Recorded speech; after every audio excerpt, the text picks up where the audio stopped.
जय श्री कृष्णा। राधे राधे। आज के पावन दिन मैं आप सबके समक्ष रविवार व्रत की कथा प्रस्तुत कर रही हूँ। सभी कामनाओं की पूर्ति के लिए रविवार का व्रत अर्थात भगवान सूर्य का यह व्रत करना श्रेष्ठ है। इस व्रत को करने के लिए रविवार के दिन प्रातःकाल स्नान आदि से निवृत्त होकर स्वच्छ वस्त्र धारण कर लें। शांत चित होकर परमात्मा का स्मरण करें। इस व्रत में एक समय से अधिक भोजन नहीं करना चाहिए। भोजन तथा फलाहार सूर्य का प्रकाश रहते हुए ही कर लेना उचित है। अगर आप किसी प्रकार या किसी कारणवश भोजन नहीं कर पाएं और यदि सूर्य छिप जाए तो आपको दूसरे दिन सूर्य उदय हो जाने पर ही अर्घ देने के पश्चात भोजन करना चाहिए। इस व्रत में रविवार व्रत की कथा सुनना आवश्यक है, इसलिए सूर्य नारायण की पूजा करने के पश्चात रविवार की व्रत कथा सुने। इस व्रत के दिन नमकीन तेल युक्त भोजन कदापि ग्रहण न करें। इस प्रकार विधि विधान से इस व्रत को करने से व्रती का मान सम्मान बढ़ता है तथा उसके शत्रुओं का क्षय होता है। इस व्रत को करने से आंख की पीड़ा के अतिरिक्त अन्य सब पीड़ाएं भी दूर होती हैं। आइए भक्तजनों, अब हम इस व्रत की कथा को सुनते हैं। सब बोलिए सूर्य नारायण भगवान की जय। पुराने समय की बात है, एक बुढ़िया माई थी। उसका नियम था कि वह हर एक रविवार को सवेरे ही स्नान आदि करके पड़ोसन की गाय के गोबर से अपने घर को लीपकर और फिर भोजन तैयार करके भगवान को भोग लगाती थी और उसके बाद ही स्वयं भोजन करती थी। ऐसा व्रत करने से उसके घर में धन धान्य आदि की कोई कमी नहीं थी। उसका घर धन धान्य और आनंद से परिपूर्ण था। इसी तरह से कुछ दिन बीत जाने पर उसकी पड़ोसन एक दिन विचार करने लगी कि यह बुढ़िया माई हमेशा मेरी गाय का गोबर लेकर जाती है, और यह सोचकर वह पड़ोसन अब अपनी गाय को अपने घर के भीतर बांधने लगी। बुढ़िया माई को अब गोबर न मिलने से रविवार के दिन वह अपने घर को न लीप सकी। इस कारण से न तो उसने भोजन बनाया और न ही उसने भगवान को भोग लगाया और न ही स्वयं भोजन किया। इस प्रकार वह उस दिन सारे दिन बिस्तर पर पड़ी रही और उस दिन उसका निराहार व्रत हो गया। अब रात हुई तो वह भूखी ही सो गई। रात में भगवान ने उसे स्वप्न में दर्शन दिए और भोजन न बनाने और भोग न लगाने का उससे कारण पूछा। तब बुढ़िया माई ने भगवान से गोबर न मिलने का सब कारण उन्हें बता दिया। तब भगवान ने बुढ़िया माई से कहा कि माता, हम तुमको एक ऐसी गाय देते हैं जिससे कि सभी इच्छाएं पूर्ण हो जाती हैं, क्योंकि तुम हमेशा रविवार को गाय के गोबर से घर को लीप कर ही भोजन बनाकर मुझे भोग लगाकर फिर स्वयं भोजन करती हो।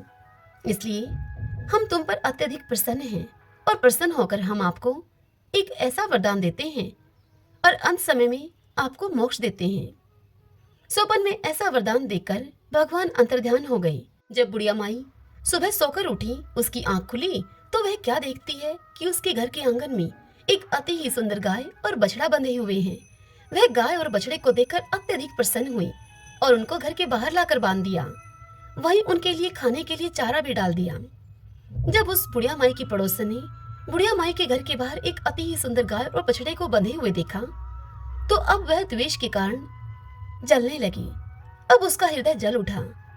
जब उसने देखा कि गाय ने सोने का गोबर किया है, तब तो उसके द्वेष की सीमा ही नहीं रही। वह उस गाय का गोबर ले गई और अपनी गाय का गोबर उस सोने के गोबर की जगह रखकर चली गई। अब वह पड़ोसन नित्य प्रतिदिन ऐसा ही करती रही और इस प्रकार से सीधी सादी बुढ़िया माई ठगी गई। तब सर्वव्यापी ईश्वर ने सोचा कि चालाक पड़ोसन के कर्म से बुढ़िया माई ठगी जा रही है। भगवान ने संध्या के समय अपनी माया से बड़ी जोर की आंधी चला दी। तब बुढ़िया माई ने आंधी आई देखकर आंधी के भय से अपनी गाय और बछड़े को अपने घर के भीतर बांध लिया। प्रातः उठकर जब उस बुढ़िया माई ने देखा कि गाय ने सोने का गोबर दिया है, तो यह देखकर उस बुढ़िया माई के आश्चर्य की सीमा न रही। अब तो बुढ़िया माई गाय को प्रतिदिन भीतर ही बांधने लगी। उधर पड़ोसन ने जब यह देखा कि बुढ़िया माई गाय को भीतर ही बांध कर रखने लगी है, गाय को बाहर नहीं निकालती और मेरे सोने का गोबर उठाने का दाव भी नहीं चलता है, तो वह पड़ोसन और भी अधिक ईर्ष्या भाव रखने लगी और कुछ उपाय न होता देखकर उसने उस देश के राजा को जाकर उस राजा की सभा में उससे उस बुढ़िया माई की शिकायत लगा दी और राजा से कहा कि महाराज, मेरे पड़ोस में एक बुढ़िया माई रहती है। उस बुढ़िया माई के पास एक ऐसी गाय है जो आप जैसे राजाओं के पास होना ही योग्य है। वह गाय रोज सोने का गोबर देती है। आप उस सोने से प्रजा का पालन कीजिए। वह बुढ़िया माई इतने सोने का भला क्या करेगी? राजा ने उस पड़ोसन की सारी बात सुनकर अपने दूतों को बुढ़िया माई के घर से गाय लाने के लिए आज्ञा दे दी। बुढ़िया माई उस समय प्रातः ईश्वर को भोग लगाकर भोजन करने के लिए ही जा रही थी कि तभी राजा के कर्मचारी वहां पर आए और गाय को खोलकर ले गए। बुढ़िया काफी रोई चिल्लाई, किंतु कर्मचारियों ने उसकी एक न सुनी और वह बुढ़िया माई की गाय को खोलकर महल में लेकर चले गए। उस दिन वृद्धा वह बुढ़िया माई गाय के वियोग में भोजन न खा सकी और रात भर रो रो कर ईश्वर से गाय को पुनः पाने के लिए भगवान से प्रार्थना करती रही। उधर राजा गाय को देखकर बड़ा ही प्रसन्न हुआ। उसने यह आदेश दिया कि सारे महल में आसन बिछवा दो, यह गाय सोने का गोबर देती है। अब दूसरे दिन जब राजा सोकर उठा तो वह महल में क्या देखता है कि सारा महल गोबर से भरा हुआ उसे दिखाई देने लगा। राजा यह देखकर अब घबरा गया। भगवान ने रात को राजा के स्वप्न में राजा से कहा कि हे राजा, गाय वृद्धा को वापस लौटा दे, इसी में तेरी भलाई है। उसके रविवार के व्रत करने से प्रसन्न होकर मैंने उसको यह गाय उपहार स्वरूप दी थी। प्रातः होते ही राजा ने वृद्धा को बुलाकर उसे बहुत सा धन देकर सम्मानित करके गाय और बछड़े सहित वृद्धा को अपनी झोपड़ी में लौटा दिया, उसे भेज दिया। उसकी पड़ोसन को बुलाकर राजा ने उचित दंड दिया उसे। इतना करने के बाद राजा के महल से वह गंदगी दूर हुई। उसी दिन से राजा ने नगरवासियों को यह आदेश दिया कि राज्य की तथा अपनी समस्त मनोकामनाओं की पूर्ति के लिए रविवार को व्रत करें। व्रत करने से नगर के सभी लोग अब सुखी जीवन व्यतीत करने लगे। कोई भी बीमारी तथा प्रकृति का कोई भी प्रकोप उस नगर पर नहीं होता था। सारी प्रजा अब सुख से रहने लगी। सभी बोली सूर्य नारायण भगवान की जय। आज श्रीमद् भागवत महापुराण पंचम स्कंद के अध्याय 21 और 22 की कथा में हम आज सुनेंगे सूर्य के रथ और उसकी गति का वर्णन तथा भिन्न भिन्न ग्रहों की स्थिति और उनकी गति का वर्णन। ओम श्री कृष्णाय नमो नमः।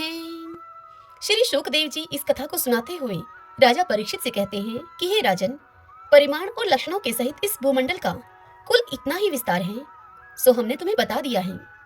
इसी के अनुसार विद्वान लोग भूलोक का भी परिमाण बताते हैं। जिस प्रकार चना मटर आदि के दो दालों में से एक का स्वरूप जान लेने से दूसरे का भी जाना जा सकता है, ठीक उसी प्रकार भूलोक के परिमाण से ही धूलोक का भी परिमाण जान लेना चाहिए। इन दोनों के बीच में अंतरिक्ष लोक है, यह इन दोनों का संधि स्थान है। इसके मध्य भाग में स्थित ग्रह और नक्षत्रों के अधिपति भगवान सूर्य अपने ताप और प्रकाश से तीनों लोकों को तपाते और प्रकाशित करते रहते हैं। वे उत्तरायण, दक्षिणायन और विषुवत नाम वाली क्रमशः मंद, शीघ्र और समान गतियों से चलते हुए समय के अनुसार मकर आदि राशियों में ऊंचे नीचे और समान स्थानों में जाकर दिन रात को बड़ा या फिर छोटा अथवा एक समान करते हैं। जब सूर्य भगवान मेष या तुला राशि पर आते हैं तब दिन रात समान हो जाते हैं। जब वृष आदि 5 राशियों में वे चलते हैं तब प्रतिमास रात्रियों में एक एक घड़ी कम होती जाती है और उसी हिसाब से दिन बढ़ते जाते हैं। जब वृश्चिक आदि 5 राशियों में वे चलते हैं तब दिन और रात्रि में इसके विपरीत परिवर्तन होता है। इस प्रकार दक्षिणायन आरंभ होने तक दिन बढ़ते रहते हैं और उत्तरायण लगने पर रात्रियां बढ़ती हैं। इस प्रकार पंडित जन मानसोत्तर पर्वत पर सूर्य की परिक्रमा का मार्ग 9,51,00,000 योजन बताते हैं। उस पर्वत पर मेरु के पूर्व की ओर इंद्र की देवधानी, दक्षिण में यमराज की सैमनीपुरी, पश्चिम में वरुण की निम्लोचनीपुरी और उत्तर में चंद्रमा की विभावरी नाम की पुरियां हैं। इन पुरियों में मेरु के चारों ओर समय समय पर सूर्योदय, मध्याह्न, सायंकाल और अर्धरात्रि होते रहते हैं। इन्हीं के कारण संपूर्ण जीवों की प्रवृत्तियां निर्वृत्ति होती हैं। हे राजन, जो लोग सुमेरु पर रहते हैं उन्हें तो सूर्यदेव सदा मध्यकालीन रहकर ही तपाते रहते हैं। वे अपनी गति के अनुसार अश्विनी आदि नक्षत्रों की ओर जाते हुए यद्यपि मेरु को बाईं ओर रखकर चलते हैं तो भी सारे ज्योतिर्मंडल को घुमाने वाली निरंतर दाईं ओर बहती हुई पर वह वायु धारा घुमा दिए जाने से वे उसे दाईं ओर रखकर चलते जान पड़ते हैं। जिस पुरी में सूर्य भगवान का उदय होता है उसके ठीक दूसरी ओर की पुरी वे अस्त होते हुए मालूम होंगे और जहां वे लोगों को पसीने पसीने करके तपा रहे होंगे उसके ठीक सामने की ओर आधी रात होने के कारण वे उन्हें निद्रावश किए होंगे। जिन लोगों को मध्याह्न के समय वे स्पष्ट दिख रहे होंगे वे ही जब सूर्य सौम्य दिशा में पहुंच जाएं तब उनका दर्शन नहीं कर सकेंगे। सूर्यदेव जब इंद्र की पुरी से यमराज की पुरी को चलते हैं तब 15 घड़ी में वे 2.25 करोड़ और 12.5 लाख योजन से कुछ 25 लाख हजार योजन अधिक चलते हैं। फिर इसी क्रम से वे वरुण और चंद्रमा की पुरियों को पार करके पुनः इंद्र की पुरी में पहुंचते हैं। इस प्रकार चंद्रमा आदि अन्य ग्रह भी ज्योतिष चक्र में अन्य नक्षत्रों के साथ उदित और अस्त होते रहते हैं। इस प्रकार भगवान सूर्य का वेदमय रथ एक मुहूर्त में 34,08,000 योजन के हिसाब से चलता हुआ इन चारों पुरियों में घूमता रहता है। इसका संवत्सर नाम का एक चक्र अर्थात एक पहिया बतलाया जाता है।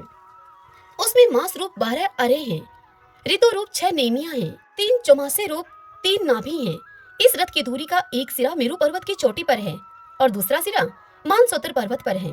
इसमें लगा हुआ यह पहिया कोलू के पहिए के समान घूमता हुआ मानसोतर पर्वत के ऊपर चक्कर लगाता है। इस धुरी में जिसका मूल भाग जुड़ा हुआ है, ऐसी एक धुरी और है, वह लंबाई में इससे चौथाई है।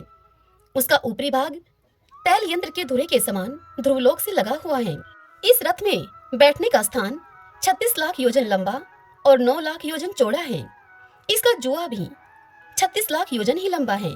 उसमें अरुण नाम के सारथी ने गायत्री आदि छंदों के से नाम वाले 7 घोड़े जोत रखे हैं। वे ही इस रथ पर बैठे हुए भगवान सूर्य को लेकर चलते हैं। सूर्य देव के आगे उन्हीं की ओर मुख करके बैठे हुए अरुण उनके सारथी का कार्य करते हैं। भगवान सूर्य के आगे अंगूठे के पोरवे के बराबर आकार वाले वाल खिल्ले आदि 60,000 ऋषि स्वस्ति वाचन के लिए नियुक्त हैं। वे उनकी स्तुति करते रहते हैं। इनके अतिरिक्त ऋषि, गंधर्व, अप्सरा, नाग, यक्ष, राक्षस और देवता भी, जो कि कुल मिलाकर 14 हैं, किंतु अपने जोड़े से रहने के कारण 7 गण कहे जाते हैं। प्रत्येक मास में भिन्न भिन्न नाम वाले होकर अपने भिन्न भिन्न कर्मों से प्रत्येक मास में भिन्न भिन्न नाम धारण करने वाले आत्म स्वरूप भगवान सूर्य की 2-2 मिलकर उपासना करते हैं वे।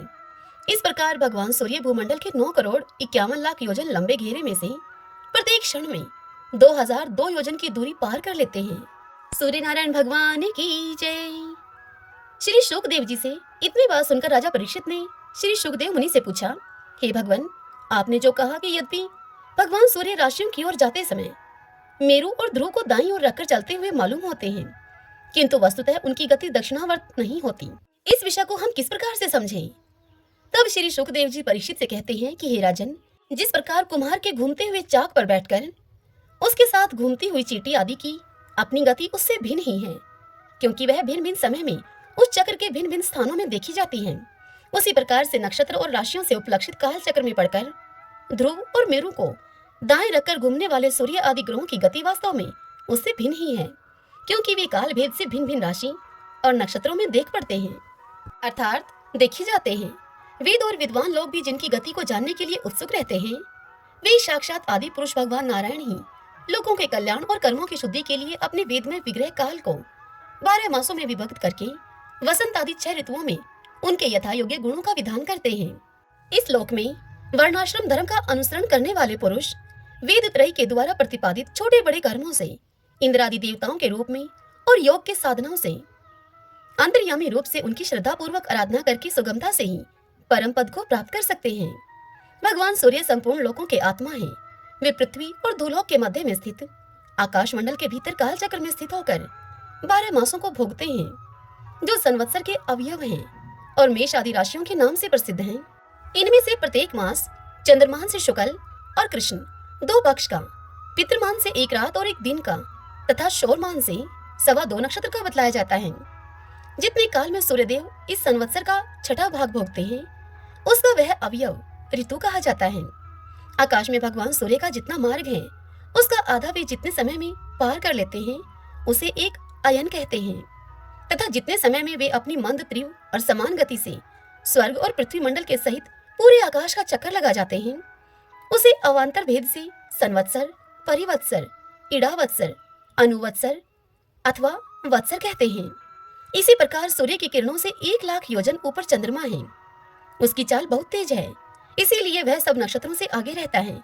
यह सूर्य के 1 वर्ष के मार्ग को 1 मास में, 1 मास के मार्ग को 2.25 दिन में और 1 पक्ष के मार्ग को 1 ही दिन में तय कर लेता है।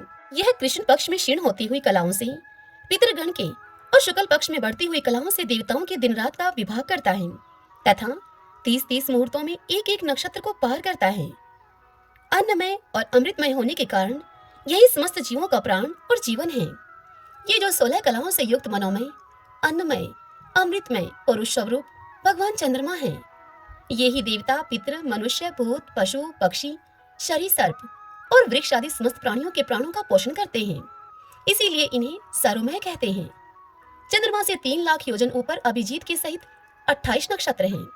भगवान ने इन्हें कालचक्र में नियुक्त कर रखा है, इसलिए ये मेरू को दाईं ओर रखकर घूमते रहते हैं। इनसे 2 लाख योजन ऊपर शुक्र दिखाई देता है।